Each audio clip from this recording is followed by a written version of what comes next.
This facility is not open to the public. The facility is available when our customers are in town and other special guests such as yourself. This is the mock-up cabin. The engineering design teams did a fantastic job. But the good thing is this is very, very straightforward sitting. This is my love. This is Boeing 747. All right, Sam, let's take a look at one of the mega first class suites.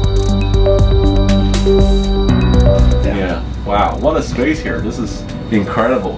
One bed and one chair, which is really, really handy.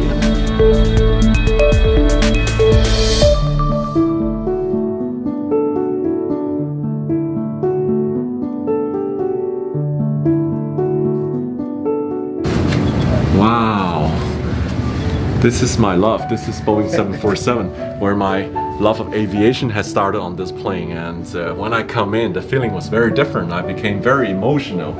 It's bringing my childhood memories back. When I was young, when you fly intercontinental, every single airplane was a 747.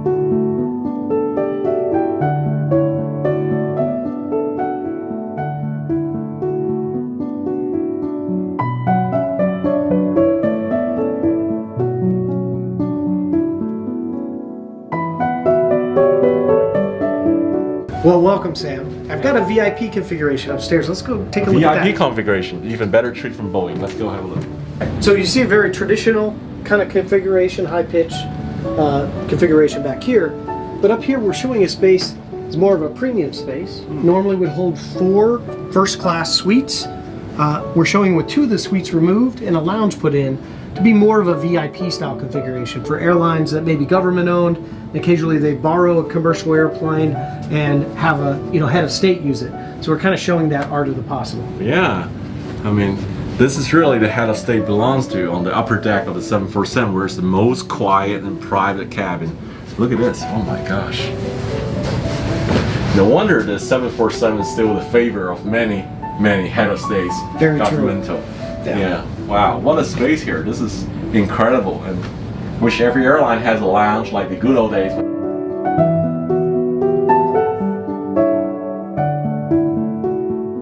All right, Sam, let's take a look at one of the mega first class suites. Similar to some that airlines are flying. Yeah, I thought this is mega. Okay, let's go have a look. Oh wow, this is actually many people will recognize Lufthansa. They have this one bed and one chair, which is really, really handy and beautiful privacy. What I like about laying on this bed is, you have complete level when you lay fully flat on the bed, and you can look out the window. Really, really intimate, and you can have all your beautiful daydream out there. Really like it.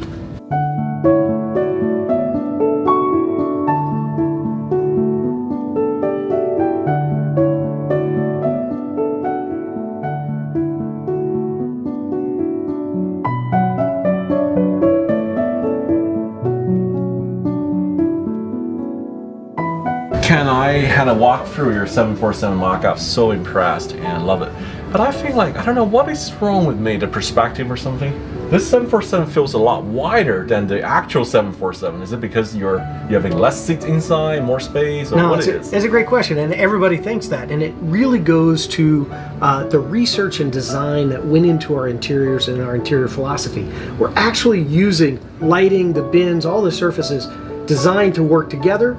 So psychologically, it feels like the space is bigger than what it actually is. And that's a key component, because we as humans perceive space in multiple ways. Some as physical, some as psychological, visual, and we're using our knowledge and research-based data to actually build into our design process. It's so to me. Now, you're a psychologist, by the way. I do have a degree in psychology, yes. There you go. This is my favorite section, because why? If you sit in the first row, think about it, the cockpit is upper deck, but the first row of the nose is actually in front. You're sitting actually in the very front end of the plane before even the cockpit, before even the pilot seat. So the 747 have an amazing curvature that and expand your view if you're sitting in front at the nose.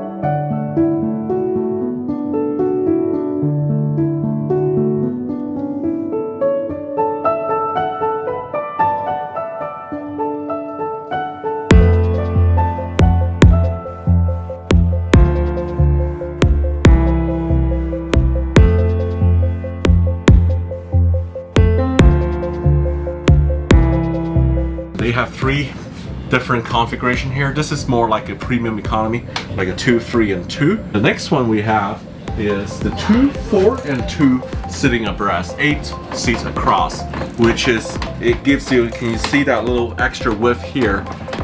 There's only 2 carriers, as far as I know, have the 2, 4, and 2 original configuration advised by Boeing, which is ANA, All Nippon, and JAL, Japan Airlines. Now follow me to the economy class. So this is the more conventional 787 configuration, and this is 333 across the economy. This is back in business class, and the 787 is very wide enough. You can have 222. This is Zodiac Aerospace. This is the manufacturer of the seats, and it's very wide, and I like the straightforwardness because you face straight, you don't face diagonal or whatsoever. And however, there is pros and cons in each type of seats of design. Really, there's real estate on the airplane is important. And this seat here, if you are sitting inside as my neighbor, you would have to hop across me to get out to the bathroom or to walk off somewhere. And but the good thing is this is very, very straightforward sitting and very wide as well. So you probably recognize some of the seats here on the 787. It's like a 1, 2, and 1. They're called a reverse herringbone, which is actually the diagonal facing business class. So it is really nice if you're sitting in the solo seats here looking out the window, because you're kind of, your eyesight facing diagonally out to the window. The only thing I didn't like is it's not forward facing. So when you sleep, when you recline, you actually sleep sideways. I'm going to show you, not going straight, and you're going sideways like this. This is the 737 Sky Interior Max Interior.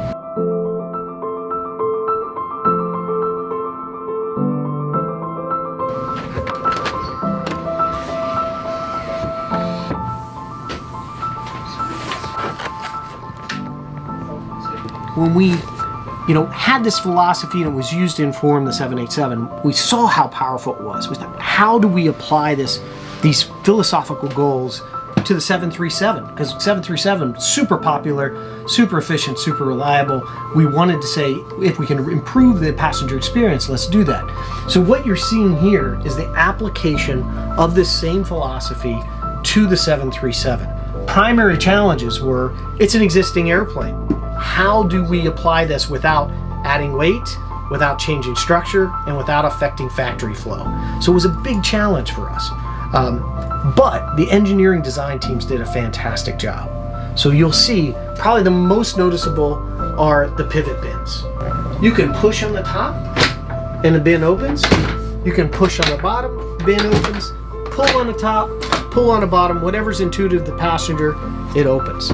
The shelf is always there, even when the bin is closed, right? Yep. When you're seated, you're always looking at that shelf. It really closes the cabin down. But the benefit is, when they're closed, which is the majority of flight, here I'm almost 6 foot tall, I can step out of the aisle and still stand. Seated, I'm no longer looking at a shelf. It opens up the ceiling, it opens up the cabin, makes it much more spacious. Creating this sense of spaciousness, physical space, and a sense of spaciousness.